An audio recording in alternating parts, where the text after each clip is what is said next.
അല്പന് അർത്ഥം കിട്ടിയാൽ അർദ്ധരാത്രിക്ക് കുടപിടിക്കും. എത്ര അർത്ഥവത്തായിട്ടുള്ള പഴഞ്ചൊല്ല് അല്ലേ? ഇത് വേറെ ആരുടെയും കാര്യത്തിലല്ല, ജസ്ന സലീമിൻ്റെ കാര്യം കേട്ടോ പറയുന്നത്.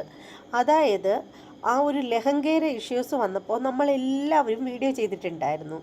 പക്ഷെ പുള്ളിക്കാരത്തി ഉണ്ടല്ലോ, നുണ്ണ പറഞ്ഞുണ്ടാക്കാനായിട്ടാണേലും മിടിക്കുക. അപ്പോൾ പുള്ളിക്കാരത്തി പറയുന്നത്, ഞാൻ പറഞ്ഞത്രേ ജസ്ന സലീമിന് വസ്ത്രമില്ലെന്നല്ല, വസ്ത്രങ്ങൾ കുറവാണത്രേ.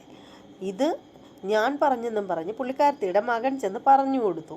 അങ്ങനെ മകൻ പറഞ്ഞത്രേ, ഉമ്മ ഇനി ഒരു നിമിഷം ഉമ്മച്ചി വെറുതെ ഇരിക്കരുത്, ഉമ്മച്ചിയുടെ വസ്ത്രശേഖരങ്ങളൊക്കെ എടുത്ത് അങ്ങോട്ട് കാണിച്ചു കൊടുക്ക്. പിന്നെ ഉമ്മച്ചി അടങ്ങിയിരിക്കുമോ? ഉമ്മച്ചി അല്ലേ ആള്. അപ്പം തന്നെ ഉമ്മച്ചി ഒരു വീഡിയോയുമായിട്ട് ഇങ്ങോട്ട് പോന്നു.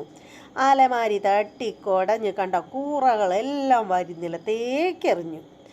പുള്ളിക്കാരത്തി ഉണ്ടല്ലോ, പണ്ട് ജാമ്പാവാൻ്റെ കാലത്ത് സൂക്ഷിച്ചിരുന്ന ഡ്രസ്സുകൾ വരെ എടുത്തിട്ട് കാണിക്കുകയാണ് പൊങ്ങച്ചം. തള്ളുവണ്ടിയാണെന്ന് നമുക്കെല്ലാം അറിയാം, പക്ഷേ നല്ല വൃത്തിക്ക് പഴങ്കോടികൾ വരെ വാരിപ്പറിച്ചിട്ട് കാണിക്കുകയാണ്. കുറേ റേറ്റുകളൊക്കെ പറയുന്നുണ്ട്. അപ്പോൾ അതേക്കുറിച്ചൊക്കെ നിങ്ങൾക്ക് അറിയണമെന്നുണ്ടെങ്കിൽ ഷോർട്ട് വീഡിയോയുടെ താഴെയായിട്ട് കാണുന്ന റിലേറ്റഡ് വീഡിയോ എന്നെഴുതിയിരിക്കുന്ന ഭാഗത്ത് ക്ലിക്ക് ചെയ്യുകയാണെങ്കിൽ നിങ്ങൾക്കിതിൻ്റെ മെയിൻ വീഡിയോസ് കാണാൻ സാധിക്കുന്നതായിരിക്കും. അപ്പോൾ വീഡിയോ ഇഷ്ടമാവുകയാണെങ്കിൽ ചാനൽ സബ്സ്ക്രൈബ് ചെയ്യാനും കമൻറ്റ് ചെയ്യാനും മറക്കരുത്.